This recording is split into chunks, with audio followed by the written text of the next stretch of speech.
Hello மக்களே, welcome to our channel மான்வா இன் தமிழ். நமக்கு எந்த மானோவை பத்தி பார்க்க போறோம்னு பாத்தீங்கன்னா அன்டிஃபிட்டபிள் ஸ்வாட்ஸ்மேன். இது ஒரு நல்ல முரிம் ஸ்டோரி தான். இந்த மானோவை நம்மள ட்ரை பண்ண சொல்லி நம்மளோட சப்ஸ்கிரைபர் தான். அவரோட பேர் வந்து மாணிக்கம். இந்த மானோல மொத்தம் 200 சாப்டருக்கு மேல இருக்கு மக்களே. படிக்க ரொம்ப இன்ட்ரெஸ்டா இருக்கு. முதல் 10 சாப்டர் வந்து கொஞ்சம் ஸ்லோவா தான் போகும், கொஞ்சம் அட்ஜஸ்ட் பண்ணி பாருங்க. ஓகே, நம்ம டைரக்டா இப்ப மானோக்குள்ளே போயிடலாம். மானோ ஓபன் பண்ணி பாத்தீங்கன்னா ஒரு சின்ன பையன் தான் அடி வாங்கி ரோட்ல நடந்து வந்துட்டு இருக்கான். அப்ப நம்மளுக்கு இந்த சின்ன பையனை பத்தி தான் சொல்றாங்க. என்னன்னா, சின்ன வயசுல இருந்தே இவனோட பலத்தை வச்சுதான் எல்லாருக்குமே இவனை தெரியும். இவனுக்கு 15 வயசு கூட ஆகல. இருந்தாலும் வில்லேஜ்ல இருக்க எல்லா மென்ஸுமே இவன் தோக்கடிச்சிட்டான் ஆர்ம் ரெஸ்லிங்ல. ஆனா ஒரு நாள் என்ன காரணம்னே தெரியாம இவன் ரொம்பவே அடி வாங்கி வில்லேஜ்க்கு வந்தான். அது மட்டும் இல்லாம அவனோட மெமரி எல்லாமே மறந்தும் போச்சு அவனுக்கு. அப்ப அதே இடத்துல அந்த சின்ன பையன் மயக்கம் போட்டு விழுந்திருக்கான். அந்த வழியா போன 2 பேர் வந்து யாரோ மயக்கம் போட்டு விழுந்திருக்காங்கன்னு வந்து பார்த்து தூக்கி இருக்காங்க. இவனை தூக்கின ஒருத்தர் யாருன்னா இந்த வில்லேஜோட கவர்னர் தான். அவருக்காக சின்ன வயசுல இருந்தே ரொம்பவே கஷ்டமான வேலைகளை செஞ்சு அவர் கூடவே இவனும் வளர்ந்திருக்கான். அப்பதான் நம்மளுக்கு இந்த பையனோட பேரே காட்டுறாங்க. இவனோட பேர் வந்து டே ஹூங். அது மட்டும் இல்லாம என்ன சொல்றாங்கன்னா, நீ ரொம்பவே கஷ்டப்பட்டு ஒர்க் பண்ணாத, கொஞ்சமாச்சு ரெஸ்ட் எடுக்க பாரு அப்படின்னு சொல்றாரு. அப்ப வந்து டேங் உங்க என்ன சொல்றானா, மரத்தெல்லாம் வெட்டி தள்ளிட்டே நான் என் வேலையே இப்பதான் ஆரம்பிச்சிருக்கேன், நீங்க கவலைப்படாதீங்க அப்படின்னு சொல்றான். அப்ப அந்த கவர்னர் என்ன சொல்றானா, உன்னாலே மலையில இருக்க எல்லா மரங்களும் அழிஞ்சிரும் போல இருக்கு. டேவுக்கு வந்து அவனோட கடந்த காலத்து மெமரி எல்லாமே மறந்து போயிடுச்சு. இருந்தாலும் புது வாழ்க்கையில வந்து இந்த கவர்னரோட ரொம்பவே நல்லா தான் வாழ்ந்துட்டு இருக்கான். அப்ப டேங் வந்து கவர்னர் பார்த்து என்ன சொல்றானா, நீங்களே பாருங்க, நான் வின் பண்றேனா இல்ல இந்த மரங்கள் வின் பண்ணுதா என்கிட்ட. ஆனா எப்போ டேங் வந்து 15 வயசு ஆச்சோ அந்த டைம்ல வந்து கவர்னர் வந்து உடம்பு சரியில்லாம இறந்து போயிட்டாரு. அவரோட மொத்த ஃபேமிலியுமே வந்து இந்த வில்லேஜை விட்டு டவுன் சைடு வந்து ரீலோகேட் ஆக ஆரம்பிச்சாங்க. அப்ப பார்த்தா நம்ம டேங்கு வந்து விடாம அந்த மரங்களை வந்து வெட்டி தள்ளிக்கிட்டே இருக்கான். அப்படி அந்த மரங்களை வெட்டி தள்ளிக்கிட்டே அவன் அழுதுட்டு தான் இருக்கான். ஏன்னா கவர்னர் வந்து இறந்ததுனால. அப்ப அவன் என்ன சொல்றானா, கவர்னர் நீங்க என்ன பத்தி கவலைப்படாதீங்க, நீங்க எனக்கு கொடுத்த வாழ்க்கையை வந்து நான் உண்மையிலேயே ரொம்பவே நல்லா வாழ்வேன் அப்படின்னு சொல்றான். வருஷங்கள் வந்து கடந்தோடி போச்சு. அதுல வந்து டேங்கு வந்து அவனுக்கு தேவையான எல்லா விஷயத்தையுமே அவனுக்கு அவனே கஷ்டப்பட்டு ரெடி பண்ணிட்டான். ஆனா ஒரு விஷயத்தை தவிர அவனால் கடைசி வரைக்கும் அவனுக்குன்னு ஒரு ஒய்ஃபை கண்டுபிடிக்க முடியல. அப்ப டேங்கு பார்த்தா உட்காந்து இதையே யோசிச்சுட்டு தான் இருக்கான். என்னன்னு பார்த்தா இந்த வில்லேஜ்ல இருக்க ஒரு பொண்ணு கூட எனக்கு ஒய்ஃபா செட்டே ஆக மாட்டாங்க, ஒருத்தவங்க கூட. அவன் என்ன பண்ணானா, எழுந்து நின்னுட்டு கண்டிப்பா நான் மட்டும் இன்னொரு வில்லேஜுக்கு போனா அங்க கண்டிப்பா சூட்டபிளான ஒரு ஒய்ஃப் என்னால் கண்டுபிடிக்க முடியும். இப்பெல்லாம் நினைச்சிட்டு வேற வில்லேஜுக்கு போலாம். அவன் போயிட்டு இருக்கும் போதே பார்த்தா ஆப்போசிட்ல ஒரு பொண்ணை பாக்குறான். அப்ப அந்த பொண்ணை பாக்கணுமே, ரொம்ப அடி வாங்கி சோகத்தில் தான் நடந்து வந்துட்டு இருக்கா. அப்படி அந்த பொண்ணை நேருக்கு நேர் பார்த்தோன்னே நம்ம ஆளுக்கு என்ன தோணுதுன்னா, இவன் முதல்ல இந்த வில்லேஜுக்கு எப்படி வந்தானோ அதே நிலைமையில தான் இப்ப அந்த பொண்ணு வந்துட்டு இருக்கா. இவன் அங்க நிக்கிறது அவ கொஞ்சம் கூட கண்டுக்காம அவ பாட்டு நடந்து போயிட்டே தான் இருக்கா. அப்படி அவ டைரக்டா வில்லேஜ்குள்ள தான் போறா. வில்லேஜ்ல இருக்க எல்லாருமே அவளை அவாய்ட் பண்ணதா பாக்குறாங்க. நல்லா வளர்ந்த ஒரு பொண்ணு வந்து கையில ஸ்குவாடோட இந்த வில்லேஜ்குள்ள தனியா வரா. எல்லாருக்குமே இவ முரி மாலைன்ஸ் சேர்ந்தவளா இருப்பாளோன்ற ஒரே பயத்துல கிட்ட கூட போகாம இருக்காங்க. இப்படி அவ வில்லேஜ்குள்ள நடந்து போயிட்டு இருக்கும்போதே பின்னாடி நம்ம பையன் வந்து என்ன பண்றானா, தயவு செஞ்சு எனக்கு ஒய்ஃப் ஆயிரு அப்படின்னு எல்லாரும் முன்னாடி கத்தி கேட்கிறான். ஏன்னா முதல் தடவை அவளை எப்ப இவன் பார்த்தானோ அப்பயே அவனோட மனசை பறி கொடுத்துட்டான். அது மட்டும் இல்லாம எல்லாரும் முன்னாடி இவன் இப்படி கத்தி கேட்டதுனால அந்த பொண்ணுக்கு என்ன பண்றதுன்னே தெரியாம அவ்வளவு ஷாக்ல நின்னுட்டு இருக்கா. அது உடனே அதுக்கு என்ன பதில் சொல்றானா, முடியாது அப்படின்னு சொல்லிடுறான். இதை கேட்டு நம்ம பையன் வந்து ரொம்ப ஷாக் ஆயிடுறான். நம்மளுக்கு அந்த பொண்ணோட பேரை காட்டுறாங்க. அவ பேர் வந்து பேக் ஜின்ஜின். அது மட்டும் இல்லாம அவ வந்து இந்த வில்லேஜ்ல தனியா வாழணும் தான் ஆசைப்பட்டு இருக்கா. ஆனா நம்ம பையன் சும்மா இல்லாம விடாம ஒரு நாள் கூட விடாம அவ பின்னாடியே போய் என்ன கல்யாணம் பண்ணிப்போன்னு தான் கேட்டுட்டு இருக்கான். ஜின்ஜின் வந்து எங்கெல்லாம் போறாளோ பின்னாடியே இவனும் போய் மாத்தி என்ன கல்யாணம் பண்ணிக்கோன்னு மட்டும்தான் இவன் கேட்டுட்டே இருக்கான். அதுக்கு அவ்வளவு முடியாதுன்னே ஆன்சர் சொல்லிட்டு இருக்கா. நம்ம பையன் விடாம மறுபடியும் என்ன கேட்கிறானா, நீ மட்டும் என்னோட ஒய்ஃபா வந்தீங்கன்னா நான் ரொம்பவே சந்தோஷப்படுவேன், என்ன கல்யாணம் பண்ணிக்கோ அப்படின்னு கேட்கிறான். அவ வந்து ஒழுங்கா இங்க இருந்து ஓடி போயிடு அப்படின்னு சொல்லிடுறா. ஒரு மரம் வந்து எவ்வளவு பலமா இருந்தாலும் சரி, அது 3 ஸ்ட்ரைக்ல கீழே தள்ளுறவன் தான் நம்ம ஆளு. ஆனா இவ கிட்ட வந்து 10 தடவை கேட்டான், 30 தடவை கேட்டான். ஆனா அவ கொஞ்சம் கூட அசையாம என்ன பண்றானா, முடியாதுன்ற ஒரே பதில தான் மாத்தி சொல்றா. அப்ப டேங்குங்க வந்து என்ன பண்றது ஏது பண்றது ஒண்ணுமே புரியல. கீழே உட்கார்ந்துறான் கன்ஃபியூஷன்ல. நம்ம பையன் வந்து விடாம முயற்சி பண்றதை பார்த்தோன்னே வில்லேஜ் மக்கள் என்ன பண்றாங்கன்னா, ஜின்ஜினை வந்து கன்வின்ஸ் பண்ணலான்றதுக்காக அவங்களே போய் பேச ஆரம்பிக்கிறாங்க. அப்படி வந்தவங்க ஜின்ஜின் கிட்ட என்ன சொல்றாங்கன்னா, போதும் அவனை அக்செப்ட் பண்ணிக்கோ அப்படின்னு சொல்றாங்க. இன்னொருத்தங்க என்ன சொல்றாங்கன்னா, நீ என்னதான் தேடி பார்த்தாலும் இந்த வில்லேஜ்ல வந்து அவன மாதிரி ஒருத்தனை கண்டே பிடிக்க முடியாது. ஏன்னா அவன் ரொம்ப ஸ்ட்ராங். அது மட்டும் இல்லாம ரொம்ப சின்சியர் ஆனவனும் கூட. அவன் மனசு மாறதுக்குள்ள தயவு செஞ்சு அவனை நீ அக்செப்ட் பண்ணிக்கோ அப்படின்னு சொல்றாங்க. அடுத்த பார்த்தா நம்ம பையன் தான் ஒரு மரத்துக்கு கீழே வந்து சாஞ்சு உட்காந்துட்டு இருக்கா. நான் உண்மையிலேயே எதுக்கும் பயன்படாதவன் இல்ல, நான் அதோட ரொம்பவே மோசம் அப்படின்ட்டு ரொம்ப ஃபீல் பண்ணிட்டு இருக்கா. என் வாழ்நாள் மொத்தமும் நான் மரத்துங்களை வெட்டியே நான் இறந்து போறேன் போல இருக்கு. அப்படி அவன் யோசிச்சுட்டு இருக்கும் போதே பின்னாடி இந்த ஒரு வாய்ஸ் கேக்குது. இது வரைக்கும் 120 தடவை ஆச்சு. உடனே இவனும் திரும்பி பார்த்து யாருன்னு பார்த்தா ஜின்ஜின் தான் வந்திருக்கா. உடனே வந்து என்ன கேட்கிறானா, ஜின்ஜின் நீ என்ன பண்றீங்க அப்படின்னு கேட்கிறான். அப்படி வந்த ஜின்ஜின் என்ன சொல்றானா, இது வரைக்கும் நீ என்ன 120 தடவை ப்ரொபோஸ் பண்ணிருக்க, இன்னும் ஒரு தடவை பண்ணு. ப்ரொபோஸ் ப்ரப்போஸ் பண்றோம் எப்படி இருந்தாலும் சரி, ஆனா 120 தடவை பண்ணிட்டானா அவனை அக்செப்ட் பண்ணணும் தான் நானும் நினைக்கிறேன் அப்படின்னு சொல்றாவ. இதெல்லாம் கேட்டோடனே ஒண்ணுமே பேச முடியாத நிலைமையில தான் நம்ம பையன் உட்கார்ந்துட்டு இருக்கான். அவனுக்கு ஒண்ணுமே புரியல இந்த இடத்துல. அப்ப ஜின்ஜின் வந்து இவனை பார்த்து என்ன கேட்கிறானா, இப்ப நீ என்ன பண்ண போற சொல்லு அப்படின்னு கேட்கிறா. அப்பாடுமே நம்ம பையன் வந்து ஜின்ஜினை பார்த்து கத்திக்கிட்டே ஓடுறான், என்னோட ஒய்ஃபா நீ வந்துரு அப்படின்ட்டு. அதுக்கு ஜின்ஜினும் சரின்னு சொல்றா. கடைசியா டேவும் வந்து 120 தடவை ட்ரை பண்ணதுக்கு அப்புறம் பேக் ஜின்ஜினை வந்து அவளோட மனசை ஜெயிச்சுட்டான் அவன். இவங்க ரெண்டு பேருக்கும் கல்யாணம் ஆனதுக்கு அப்புறம் டேவும் வந்து என்ன பண்றானா, அவன் கையில வச்சிருந்த எல்லா காசையும் சேர்த்து வச்சு ஒரு ஹோட்டல் ஒண்ணு ஆரம்பிக்கிறான் அந்த வில்லேஜ்ல. அப்படியே கொஞ்ச நாள் கழிச்சு என்ன காட்டுறாங்கன்னா, இவங்க ரெண்டு பேரோட காதலுக்கு அர்த்தமா முதல்ல ஒரு பையன் பிறந்திருக்கான். அவனோட பேர் வந்து தங் வூமூன். அப்படி உங்களுக்கு பிறந்த பையனை பார்த்து இவங்க ரொம்ப சந்தோஷப்பட்டு ரொம்ப என்ஜாய் பண்ணிட்டு இருக்காங்க. ஆல்ரெடி ஜின்ஜினோட உடம்பு வந்து ரொம்ப வீக்கா இருந்தது. இப்ப சைல்ட் பர்த்னால அது இன்னமும் வீக் ஆயிடுச்சு. அப்படியே வீக்கா இருக்கிற அந்த டைம்ல தான் அவளுக்கு ரெண்டாவது ஒரு குழந்தையும் பிறக்குது. அந்த குழந்தையோட பேர் வந்து தங் வூங் காங். ஜின்ஜின் வந்து இப்படி கண்டினியூஸா ரொம்ப வீக் ஆனதுனால அவளால எழுந்து நடக்க கூட முடியல. ஏன் எழுந்து வெளியே நடந்து காத்து கூட வாங்க முடியாத நிலைமையில தான் இருக்கா. டேங்குங் வந்து என்ன பண்றானா, அவன் சம்பாதிக்கிற எல்லா பணத்தையுமே அவனோட ஒய்ஃபோட மெடிக்கல் செலவுக்காகவே செலவு பண்ணிட்டு இருக்கான். இப்படி எல்லாத்தையுமே செலவு பண்றதை பார்த்தோன்னே ஜின்ஜின் வந்து ரொம்ப ஃபீல் பண்ணி என்ன சொல்றானா, என்ன மன்னிச்சிருங்க, என் உடம்பு இந்த அளவுக்கு வீக்கா இருக்கிறதுனால தான் உங்களுக்கு இந்த அளவுக்கான கஷ்டம். அதுக்கு உடனே டேங்குங் என்ன சொல்றானா, நீ என்ன பேசிட்டு இருக்க, ஒரு ஒய்ஃபோட மெடிக்கல் பில்ல கூட என்னால பாத்துக்க முடியாது. நீ என்ன பண்றனா, நல்லா ரெஸ்ட் எடுத்து உன்னோட ஹெல்த் மட்டும் பாத்துக்கோ, வேற எதை பத்தி நீ யோசிக்காத சரியா அப்படின்னு சொல்றான். அவ பார்த்தா ஜின்ஜின் இது எல்லாத்தையும் கேட்டதுக்கு அப்புறம் அழுதுகிட்டே ரொம்பவே நன்றி என்னை இப்படி பாத்துக்கிறதுக்கு அப்படின்னு சொல்றா. ஜின்ஜின் வந்து அவளோட வீக்கான பாடி கூட அவ கஷ்டப்பட்டு இருக்க அதே டைம்ல அவளோட ரெண்டு பசங்களுமே வேக வேகமா வளர்ந்துட்டாங்க.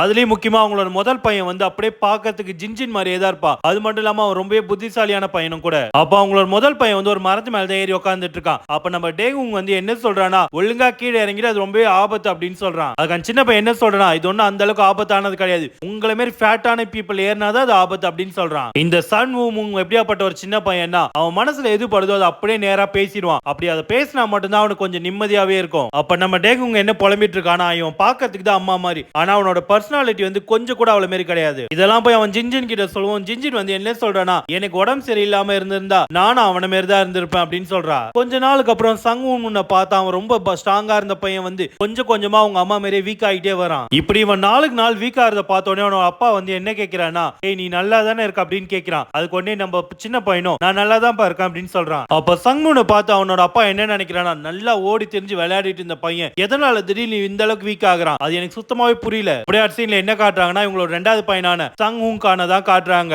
இவன் வந்து அப்படியே அவங்க அண்ணனுக்கு ஆப்போசிட் தான். அது மட்டும் இல்லாம இவங்களோட அப்பா அம்மா கிட்ட இருந்த எந்த ஒரு பர்சனாலிட்டியுமே இவங்க கிட்ட கிடையாது. இவன் வந்து எப்படின்னா, இவன் ரொம்ப ஸ்ட்ராங், அது மட்டும் இல்லாம ஸ்டடியும் கூட. இவனால 3-4 குழந்தைகளையும் சமாளிக்க முடியும், இல்லனா இவனோட 3-4 வயசு இருக்க பெரிய பசங்களையும் இவனால அழ வைக்க முடியும். ஆனா இவன் வந்து அவங்க அண்ணன் மாதிரி ரொம்ப பிரைட்லாம் கிடையாது. எப்போ வூமூன் 10 வயசுக்கும் ஊகாங் வந்து 7 வயசுக்கும் வந்தாங்களோ அப்பவே இவங்க ரெண்டு பேருமே மவுண்ட் அவாஸ் செக்டோட கண்ணில் பட ஆரம்பிச்சாங்க. அப்ப அதுல ஒரு சோல்ஜர் மட்டும் என்ன பண்றானா, நம்ம ஊகாங்க பார்த்து இவன் ரொம்ப ஸ்ட்ராங்கா இருக்கான், இவனுக்கு மட்டும் ஒழுங்கான மார்ஷல் ஆர்ட் ட்ரைனிங் கொடுத்தாங்கன்னா கண்டிப்பா இவங்க வருங்காலத்துல வந்து மிகப்பெரிய ஒரு ஆளா மாறுவான் அப்படின்னு சொல்றான். அப்போ டேமுங் வந்து என்ன பண்ணானா, ஊகாங்க பார்த்து ரொம்ப பெருமையா என்ன சொல்றானா, நீ ரொம்ப நல்ல பண்ண மகனே, இவங்க கிட்ட மட்டும் நீ ட்ரைனிங் எடுத்தினா உன்னை யாராலுமே தொடக்கூட முடியாது அப்படின்னு சொல்றான். மவுண்ட் அவாஸ் சேர்ந்தவங்களை நீங்க என்னோட ரெண்டு பசங்களுக்குமே ட்ரைனிங் கொடுப்பீங்களா அப்படின்னு கேட்கிறான் இவனும். அப்ப அதுல இருந்து சோல்ஜர் வந்து வூமூனை பார்த்து என்ன சொல்றானா, இந்த பையனோட கண்கள் வந்து ரொம்ப பிரைட்டா இருக்கு, ஆனா இவனோட பாடி வந்து ரொம்பவே வீக்கா இருக்கு, எனக்கு தெரிஞ்சு இவனுக்கு ட்ரைனிங் கொடுக்க ஆரம்பிச்சா கிட்டத்தட்ட ஒரு 5 நாள்ல ரொம்பவே கொலாப்ஸ் ஆயிடுவான் இவன். அந்த சோல்ஜர் சொன்னதெல்லாம் கேட்ட உடனே சங்மூன் வந்து ரொம்ப ஷாக் ஆயிடுறான். அவனுக்கு என்ன பேசுறதுனே தெரியல. இதை கேட்ட டேமுங்கும் என்ன நினைக்கிறானா, உண்மைதான், வர வர இவனோட உடம்பு வந்து ரொம்பவே வீக் ஆகிட்டே வருது. அப்ப அந்த சோல்ஜர் என்ன சொல்றனா, உங்களுக்கு ஓகேனா நாங்க வந்து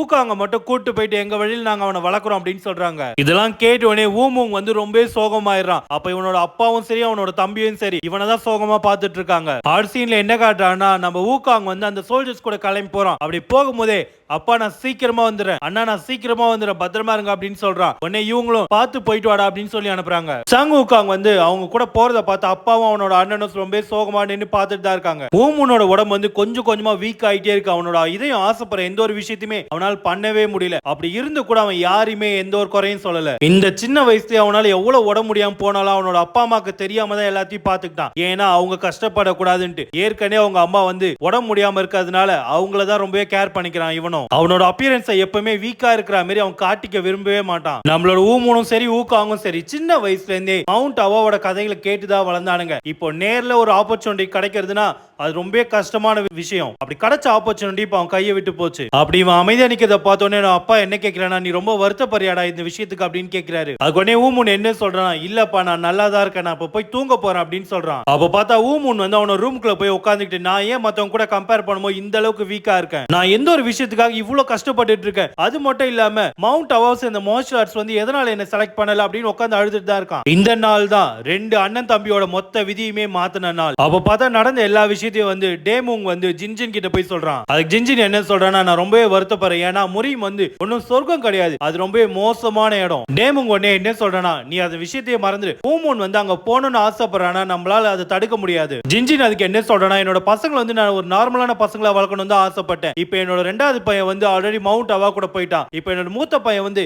யாருமே இல்லாம தனியா இருக்கான். உடனே டேமுங் என்ன சொல்றானா, சரி எது எப்படியோ எல்லாமே நடந்துடுச்சு, நான் போய் ஊமூனுக்காக என்ன சாப்பிடறதுக்கு ரெடி பண்றேன், அந்த டைம்ல வந்து நீ கொஞ்சம் ரெஸ்ட் எடு அப்படின்னு சொல்றான். அப்படி என்னதான் இவன் சொல்லிட்டு வெளியே வந்தாலும் இவனும் ஊமூனுக்காக ரொம்ப வருத்தப்படுறான். அப்படி இவன் வெளியே வந்த உடனே பார்த்தா ஜன்னல் வழியா பெரிய வெளிச்சமே வருது. இவன் உடனே என்னடா நடு ராத்திரில வெளிச்சம் வருது அப்படின்னு போய் கதவு திறந்து பார்க்கறான். அப்படி கதவு திறந்து பார்த்தோம் வந்து ஏதோ ஒரு விஷயத்தை பார்த்து ரொம்ப ஷாக் ஆகி கத்த ஆரம்பிக்கிறான். அப்போ மாடியில இந்த ஊமூனுக்கே அந்த சவுண்ட் கேட்டு அவனும் மாடியில இந்த ஜன்னலை திறந்து பார்க்கறான் வெளியே என்ன நடக்குதுன்னு. இவனும் அவனோட அப்பா மேலே வெளியே இருக்க விஷயத்தை பார்த்து ரொம்ப ஷாக் ஆகுறான். அப்படி எதனா பார்த்து ஷாக் ஆகுறாங்கன்னு பார்த்தா வெளியே ஒரு வானத்துல ஒரு வயசானவர் பறந்துட்டு தான் இருக்காரு. இந்த நாள் வந்து சங்கூன் கானோட வாழ்க்கையை மாத்தினது வந்து மவுண்ட் அவா சைடு, ஆனா ஊமூனோட வாழ்க்கையை மாத்த போறது இந்த பெரியவர் தான். இப்படி இந்த பெரியவர் வந்து வானத்துல பறக்கிறத பார்த்து ஊமூன் வந்து ரொம்ப ஷாக்ல பார்த்துட்டு இருக்கான். ஆனா அவனுக்கே தெரியாத அவனோட வாழ்க்கையை மாத்த போற ஆளே இந்த ஆள் தான்றது. அப்படி வானத்துல பறந்துட்டு இந்த பெரியவர் வந்து டக்குன்னு கீழே வருவோம், டேமுங் வந்து இன்னமும் ஷாக்லயே தான் இருக்கான். அப்படி ஒரு கீழே இறங்கின பார்த்த ஊமூன் வந்து என்னது சேஜா அப்படின்னு பார்த்து ஷாக் ஆயிட்டு இருக்கான். உடனே ஊமூன் வந்து அவனோட ஆர்வத்தை தாங்க முடியாம டக்குன்னு மாடியில இருந்து குடுகுடுன்னு ஓடி வந்து கீழே வரான். அப்படி கீழே ஓடி வந்த ஊமூன் வந்து கதவு பக்கத்திலே மறைஞ்சு இருந்து அவரை பார்த்துட்டு தான் இருக்கா. அப்ப அந்த பெரியவர் என்ன கேட்கிறாருன்னா, என் மகனே எனக்கு ரொம்ப பசிக்குது, எனக்கு பிளைன் நூடுல்ஸ் கிடைக்குமா அப்படின்னு கேட்கிறாரு. உடனே அதுக்கு வந்து டேமுங் வந்து ஊமூன் இவரை உள்ள கூட்டு போய் நல்ல சீட்ல உட்கார வை அப்படின்னு சொல்றான். உடனே ஊமூனும் சரி அப்பான்னு சொல்லிட்டு, சார் நீங்க என்ன ஃபாலோ பண்ணி வாங்க, நான் உங்களை நல்ல சீட்ல உட்கார வைக்கிறேன்னு சொல்றான் அவனும் பெரியவர் கிட்ட. பார்த்தா அந்த பெரியவர் உள்ள கூட்டு போய் உட்கார வச்சு அவருக்கு நூடுல்ஸ் கொடுக்குறாங்க. அவர் ரொம்ப நன்றி அப்படின்னு சொல்றாரு. அதுக்கு அப்ப அந்த பெரியவர் வந்து நூடுல்ஸ் சாப்பிட்டுட்டு இருக்கும் போது ஊமூன் என்ன நினைக்கிறானா, நான் கொஞ்சம் கூட எதிர்பார்க்கல, கிரேட் ஸ்டேஜ்லாம் சாப்பாடுலாம் சாப்பிடுவாங்களா என்ன. அப்ப அந்த பெரியவர் சாப்பிட்டு முடிச்சதுக்கு அப்புறம் எவ்வளவு ஆச்சு அப்படின்னு கேட்கிறாரு. உடனே டேமுங் வந்து பேமெண்டா, அப்படியே அவன விஷயம் நான் உங்ககிட்ட வாங்கவே மாட்டேன், உங்களுக்கு நான் சர்வ் பண்ணதே பெருமையா நினைச்சிட்டு இருக்கேன் அப்படின்னு சொல்றான். உங்ககிட்ட இருந்து நான் எந்த ஒரு பணமும் வாங்க மாட்டேன், நீங்க நல்லபடியா போயிட்டு வாங்க அப்படின்னு சொல்றான். உடனே அதுக்கு அந்த பெரியவர் என்ன சொல்றானா, என்னால இனிமே சாப்பிட்டுட்டு எதுவும் கொடுக்காமல போக முடியாது, எனக்காக ஒரே ஒரு ஹெல்ப் பண்ண முடியுமா, ஒரு பேப்பரும் பிரஷ் எடுத்துட்டு வரீங்களா அப்படின்னு கேட்கிறாரு. கேட்ட உடனே ஊமூன் வந்து என்ன பேசுன்னு தெரியாம அமைதியா நின்னுட்டு இருக்கான். அவன் என்ன யோசிக்கிறானா, ஒருவேளை இவர் எனக்காக எதனா குட் லக் வரதுக்காக எழுத போறாரா என்ன நினைச்ச ஊமூன் வந்து கொஞ்சம் வெயிட் பண்ணுங்க நான் போய் எடுத்துட்டு வரேன்னு ஓட ஆரம்பிக்கிறான். இவர்கிட்ட போயிட்டு நான் என் ஒய்ஃப் நல்லா ஆகிறதுக்காக கேட்கணும். இந்த பக்கம் பார்த்தா நம்ம ஊமூன் வேற அந்த பெரியவரை பார்த்துட்டே இருக்க அதிர்ச்சியில. அந்த பெரியவர் என்ன கேட்கிறாருன்னா, உனக்கு என்ன பார்த்தா என்ன தோணுது இப்படி பார்த்துட்டே இருக்க அப்படின்னு கேட்கிறாரு. உடனே அதுக்கு வந்து என்ன மன்னிச்சிருங்க அப்படின்னு சொல்றான். அப்ப அந்த பெரியவர் வந்து நம்ம ஊமூனை பார்த்து என்ன சொல்றானா, அது சரி அப்போ உனக்கு உண்மையிலேயே மார்ஷல் ஆர்ட்ஸ் கத்துக்கணும்ன்ற ஆசை இருக்காது தானே அப்படின்னு கேட்கிறாரு. கேட்ட உடனே ஊமூன் வந்து ரொம்ப ஷாக் ஆயிரான். ஆனா அது உங்களுக்கு எப்படி தெரியும்னு கேட்கிறான். இவங்க பேசிட்டு இருக்க இந்த டைம்ல டேமுங் வந்து அந்த பேப்பரும் பிரஷும் போய் எடுத்துட்டு வந்துடுறான். அப்ப பெரியவர் என்ன சொல்றானா, ரொம்பவே நன்றி, நீங்க எங்கிட்ட இருந்து எந்த ஒரு பணமும் வாங்காத காரணத்தினால நான் உங்களுக்காக இங்க ஒரு டிராயிங் வரைஞ்சு தரப்போறேன் அப்படின்னு சொல்றாரு. உடனே அதுக்கு வந்து ஊமூன் வந்து எதுவும் எழுத மாட்டீங்களா, பெயிண்டிங்கா வரைய போறீங்க அப்படின்னு கேட்கிறான். அப்ப அந்த பெரியவர் என்ன பண்ண ஆரம்பிக்கிறாரு, அந்த பேப்பர் எடுத்து பக்கத்துல இந்த செவத்துல மாட்டிட்டு வரைய ஆரம்பிக்கிறாரு. இதை இவனுக்கு ரெண்டு பேரும் நின்னு பார்த்துட்டு இருக்காங்க. அப்ப பார்த்தா பிரஷ் எடுத்து அந்த பேப்பர்ல தான் வைக்கிறாரு. உடனே மலையில இருந்து பறவைகள் இருந்து எல்லாமே உருவாகுது. இதை பார்த்த ஊமூன் வந்து அவர் பிரஷ் அந்த பக்கம் எடுத்துட்டு போனது நான் பார்க்க கூட இல்ல, அதுக்குள்ள இப்படி இவ்வளவு வரைய முடியும், இதெல்லாம் ஒருவேளை ஸ்டேஜோட பவரா இருக்குமோ. அப்பாடுமே பெரிய ஒரு டக்கு டக்கு டக்கு ஃபுல்லா வரைஞ்சு முடிச்சிடுறாரு. அப்ப அந்த பெயிண்டிங் ரொம்பவே அழகா இருக்கு. அப்படி பெயிண்டிங் வரைஞ்சு முடிச்சோடனே பெரியவர் என்ன சொல்றாரு, நான் என்னோட பெயிண்டிங் எதை ரெப்ரசென்ட் பண்ணுதுன்னா உங்களோட நல்ல மனசை தான், நீங்க தயவு செஞ்சு இந்த பெயிண்டிங்கை நல்லபடியா பாத்துக்கோங்க அப்படின்னு சொல்றாரு. சரி நான் இப்ப இங்க இருந்து கிளம்பி வேண்டிய நேரம் வந்துருச்சுன்னு பெரியவர் சொல்லிட்டு வெளியே கிளம்புறாரு. அப்ப பார்த்தா டேமுங் வந்து ரொம்பவே நன்றி அப்படின்ட்டு அந்த பெயிண்டிங் எதை பார்த்துட்டு இருக்காங்க. அந்த பெயிண்டிங்கை பார்த்துட்டே இருக்கும் போது பார்த்தா பெரியவர் டக்குன்னு வெளியே போயிடுறாரு. அப்ப டேமுங் வந்து அந்த பெரியவர் நிறுத்தி, அட்லீஸ்ட் உங்க பேரையாச்சும் சொல்லிட்டு போங்க எங்களுக்காக அப்படின்னு கேட்கிறான். அதுக்கு பெரியவர் என்ன சொல்றாருன்னா, எல்லாருமே மறந்த ஒரு வயசானவனோட பேரை தெரிஞ்சுக்கிட்டு நீ என்னப்பா பண்ண போற அப்படின்னு சொல்றாரு. சரி நீ இவ்வளவு கேட்கறதுனால நான் சொல்றேன், என்ன பேரை வந்து செலஸ்டியல் மாஸ்டர் த்ரெட் ஞாபகம் வச்சுக்கோ. நீ இதை கேட்டோடனே டேமுங் அப்படியே நின்னுட்டு இருக்கா. ஆனா ஊமூனை பார்க்கணுமே, அந்த பெயிண்டிங்கே தான் பார்த்துட்டு இருக்கான் விடாம. ஊமூன் வந்து அந்த பெயிண்டிங்கை பார்த்த ஷாக்ல அப்படியே நின்னுட்டே தான் இருக்கான். அப்ப ஊமூனுக்கு மட்டும் ஏதோ ஒரு வாய்ஸ் கேக்குது. அந்த வாய்ஸ் என்ன சொல்லுது, சொல்லுதுன்னா ரிலிஜியஸும் சரி, அது மூலமா கிடைக்கிற ஞானமும் சரி, அதோட நீதியும் கடமையும் மத்தவங்களுக்கு நல்லது நடக்குதா இல்ல கெட்டது நடக்குதான்ட்டு யாராலுமே ப்ரூவ் பண்ண முடியாது. ஆனா அதே டைம்ல வந்து இது எல்லாமே மத்தவங்களுக்கு வந்து நல்லதும் பண்ணும் கெட்டதும் பண்ணும். ஒருத்தங்களுக்கு வந்து எல்லாமே தெரிஞ்சிருந்தாலும் அவங்க வந்து புத்திசாலின்னு யாராலையும் சொல்ல முடியாது. அப்படி சில விஷயம் அவங்களுக்கு தெரியலன்றதுனாலும் அவங்க புத்திசாலி இல்லைன்னு கிடையாது. அது மட்டும் இல்லாம ஞானியா இருந்தாலும் சரி, புத்திசாலியா இருந்தாலும் சரி, அவங்க வந்து செயின்ட்னு கூப்பிடுற அளவுக்கு ஒருத்தி யாருமே கிடையாது இங்க. இப்படி இந்த வாய்ஸ் கேட்டுட்டு இருக்கும் போதே ஊமுன் என்ன நினைக்கிறேன்னா, இது அந்த சேஜோட வாய்ஸ் தானே அப்படின்னு நினைச்சிட்டு இருக்கான். அந்த வாய்ஸ் மறுபடியும் என்ன சொல்லுனா, இந்த வேர்ல்ட் மக்கோட கடைசி வேலையும் இந்த இடத்தோட முடியுது இந்த உலகத்துல. இவ்வளவு நேரமா ஊமுனுக்கு மட்டும் தான் அந்த வாய்ஸ் கேட்டு இருக்கு. அது மட்டும் இல்லாம இதுதான் செலஸ்டியல் மாஸ்டர் மூவ்மெண்ட்னு சொல்லுவாங்க. இவ்வளவு நேரம் ஊமுனுக்கு வந்து ஒரு வார்த்தை கூட புரியல செலஸ்டியல் மாஸ்டர் என்ன சொன்னாருன்றதுல. இந்த உலகத்துல மொத்தம் 2 விதமான மார்ஷல் ஆர்ட்ஸ் மெத்தட் இருக்கு. ஒன்னு வந்து மத்தவங்க மாரி நார்மலா பிசிக்கலா கத்துக்கிறது, இன்னொன்னு வந்து பெயிண்டிங் மூலமா அட்டைன் பண்றது. அப்படியாப்பட்ட ஒரு விஷயத்தை தான் டிவைன் ஹெல்ப்னு சொல்லுவாங்க.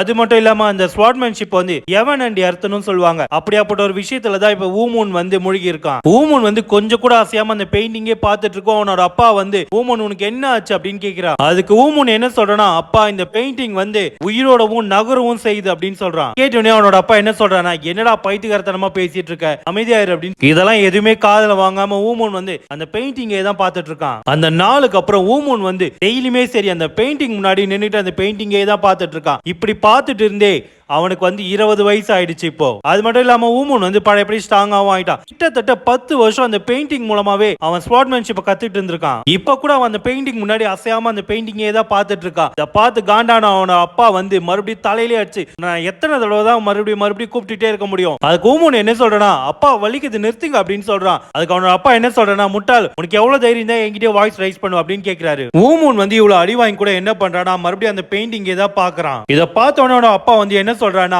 மறுபடியும் எதுக்கு உதவாத அந்த பெயிண்டிங்கே தான் நீ பார்த்துட்டு இருக்க, அதுவும் அடி வாங்கும் போது கூட. நீ வந்து உன் தம்பி கிட்ட இருந்து எந்த ஒரு விஷயத்தை நீ கத்துக்கனாலும் பரவாயில்ல, ஆனா எதுக்கும் பயன்படாதவனா மட்டும் இருக்காது அப்படின்னு சொல்றாரு. அப்படி அவர் சொல்லிட்டு அடிக்க பார்க்கவும் அவன் ஊமுன் என்ன பண்றான், டக்குனு அந்த இடத்த விட்டு ஓட ஆரம்பிக்கிறான். ஓடாத ஒழுங்கா இங்கே நில்லு அப்படின்னு கத்துறான். இருந்தாலும் அப்ப அங்க 2 பேரும் உட்கார்ந்து சாப்பிட்டுட்டு இருக்காங்க. ஒருத்தன் என்ன சொல்றானா, பழையபடி நீங்க 2 பேரும் ஆரம்பிச்சிட்டீங்க அடிச்சுக்கிறதுக்கு அப்படின்னு சொல்றான். அப்ப இன்னொருத்த என்ன சொல்றானா, அவனை ரொம்ப அடிக்காத நீ அப்படின்னு சொல்றான். அதுக்கு ஊமுன் அப்பா என்ன சொல்றாருன்னா, அவனை பத்தி தெரிஞ்சுமா நீ இதை சொல்ற அப்படின்னு கேட்கிறாரு. அப்படி வெளியே ஓடி போன ஊமுன் வந்து என்ன சொல்றானா, அப்பா ரொம்ப மோசம், எனக்கு அந்த பெயிண்டிங்கை மறுபடியும் பார்க்கணும். ஊமுன் வந்து அந்த பெயிண்டிங் மூலமா ஸ்ட்ராங் ஆயிட்டான், அது உண்மைதான். இருந்தாலும் அதே டைம்ல அவனோட மைண்ட் வந்து இன்னமும் 10 வயசு சின்ன பையன் மாதிரியே தான் இருக்கான். இப்போதைக்கு இந்த வில்லேஜை பொறுத்த வரைக்கும் ஊமுன்னா ஒரு முட்டாள் தான். ஊமுன் வந்து கண்ணு முன்னு தெரியாம ஓடிட்டே தான் இருக்கான். அப்படி ஓடிட்டே இருக்கும்போது ஆப்போசிட்ல ஒரு 3 பேர் நடந்து வராங்க. அந்த 3 பேர்ல ஒருத்தன் என்ன பண்றானா, ஊமுனை டக்குன்னு அடிச்சுட்டு யார் இந்த முட்டாள் அப்படின்னு சொல்றான். அப்ப வந்து அந்த 2 பேருமே ஒரு லேடிக்கு பாடி கார்டா வந்தவனுங்க தான். அப்ப ஊமுன் அடிச்ச பாடி கார்டு என்ன சொல்றானா, நான் கொஞ்சம் விட்டு இருந்தாலும் உன்னால் லேடிக்கு அடிபட்டிருக்கும் அப்படின்னு சொல்றான். அப்ப ஊமுனை பார்க்கணுமே, ஊமுன் வந்து அந்த பெயிண்டிங் பார்த்துட்டு இருந்தா எப்படி இருப்பானோ